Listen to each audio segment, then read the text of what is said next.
कभी सोचा है कि एक देश का बजट आखिर बनता कैसे है? ये सिर्फ नंबरों का कोई खेल नहीं है, बल्कि एक बहुत बड़ा दस्तावेज है जो हमारी पूरी अर्थव्यवस्था की दिशा तय करता है।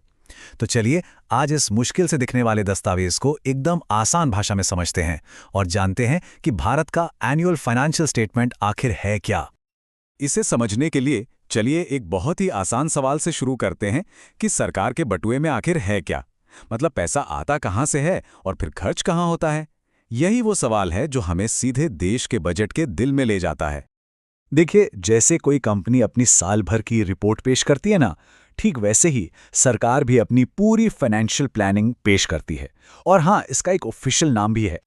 इसे कहते हैं वार्षिक वित्तीय विवरण या एनुअल फाइनेंशियल स्टेटमेंट, जिसे शॉर्ट में एएफएस भी कहते हैं।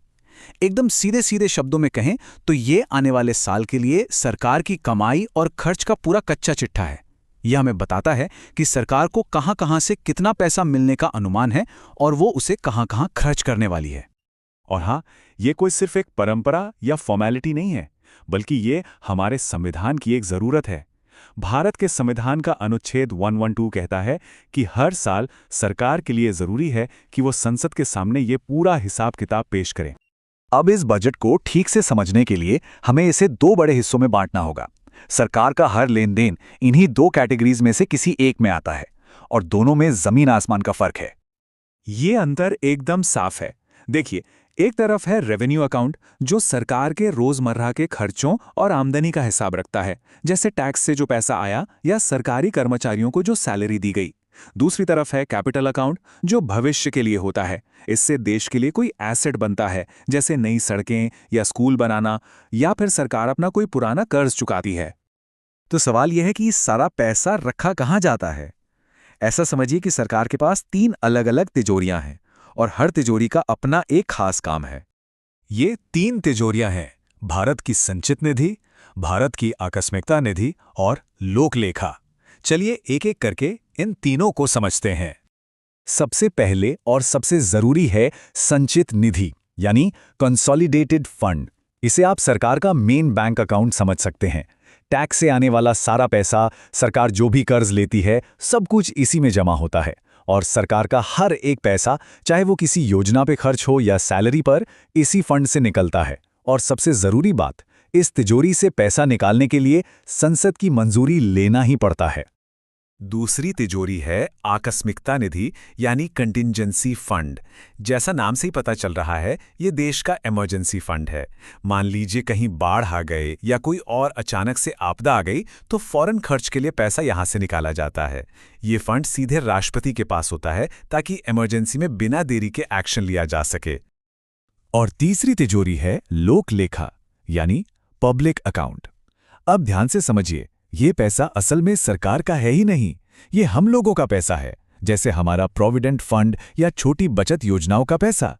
सरकार यहाँ सिर्फ एक बैंकर की तरह काम करती है, जो इस पैसे को संभाल कर रखती है और समय आने पर हमें वापस कर देती है। तो अब जब हमें ये मालूम हो गया है कि पैसा कहाँ से आता है, कहाँ जाता है और कहाँ रखा जाता है, तो अगला बड़ा सवाल ये है कि इस दस्तावेज से हम देश की आर्थिक सेहत का पता कैसे लगाते हैं।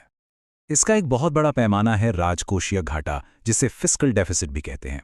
ये बहुत सिंपल है। जब सरकार का खर्च उसकी कमाई से ज्यादा हो जाता है, तो उस अंतर को ही राजकोषीय घाटा कहते हैं।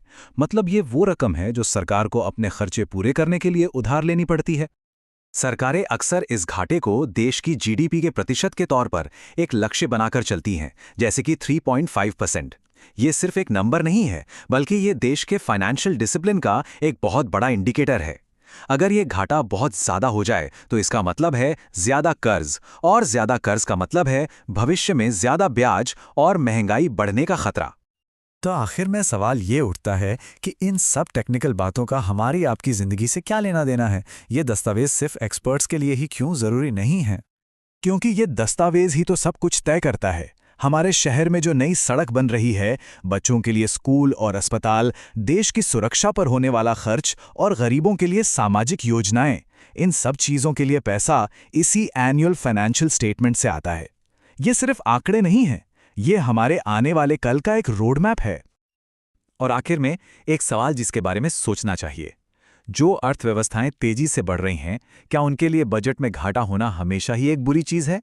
या फिर भविष्य में बड़े विकास के लिए आज उधार लेकर सड़क, पोर्ट और इंडस्ट्री में निवेश करना एक समझदारी भरा कदम हो सकता है?